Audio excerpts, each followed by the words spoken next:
Bismillahirrahmanirrahim. Assalamualaikum warahmatullahi wabarakatuh. My name is Padilah almunawwaroh. I'm from PBI 4, Chapter 11. Learning the difference between play and sport. This article discusses the role sports have in developing character and contributing to education. L. Pierce William, the writer of this article, is a teacher and an enthusiastic sportsman. I like pain. This is an accurate test and can be overdone, but pain is important to me. This rather bizarre test makes me an avid player of all sports and a fantastic spectator. Pain raises for sport from the level of entertainment to that of human achievement, and I consider it central to human education.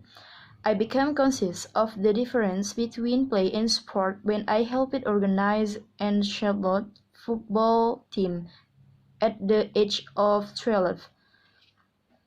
Since this was a child directed, or our parents didn't know where we were activity, and we had to figure out what we would do. The first thing was to schedule a game with a similar team from a nearby town.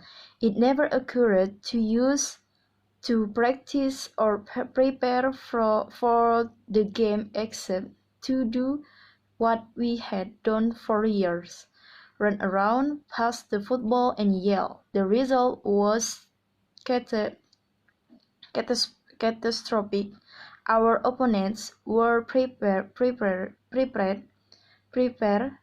They sheltered us. Half the team was injured, and all of us were humiliated. Follow the leader. It dawned on us that we were aged in a sport, not in play. If we were to play decently, let alone win, we would have to prepare, and the only way was to learn the discipline of practice.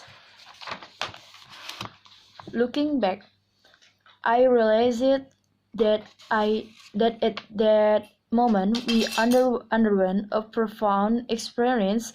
We entered into a social contract that bound us together with ties still strong after more than 30 years.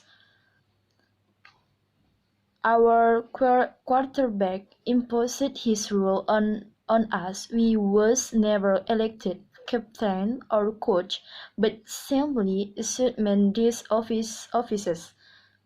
His voice was stentorian, and his will was indomitable. He focused my attention on the importance of pain and direction to it. We had been pushed around unmercifully by a larger and stronger opponent.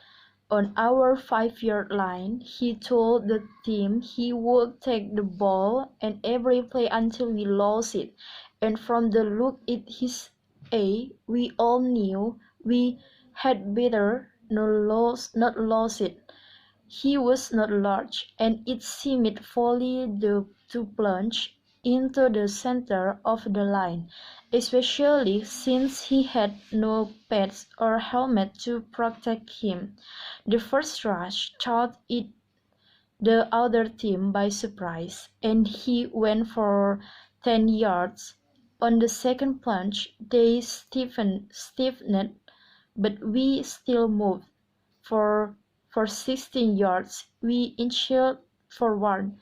After the first few rushes, it was clear that our offense consisted of one play up the center.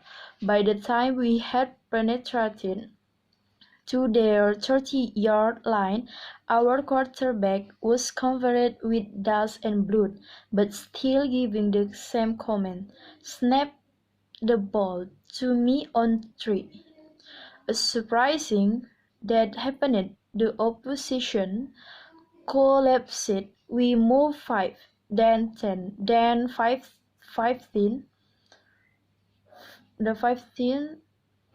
yards until the touchdown was made. One boy, determined to break his opponents regardless of personal journey, had demoralized uh, 11 other boys, all as big as or bigger than he, and as good or better full football players. Their undoing was their inability to understand how the human will can drive the body to do things that defy reason. I have never forgotten that day and the lesson I learned.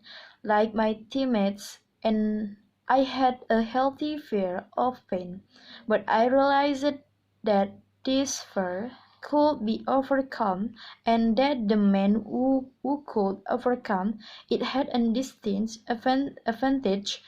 At that moment, I became a sport nut. In the years since, I have used the lesson well. Pain of one sort or another is everywhere. It is painful to confront a problem in mathematics that you cannot solve. It is excruciating to roll blank paper into a typewriter and have no words come for hours. It hurts to give a lecture that puts students to sleep or worse, that is terrible but applauding.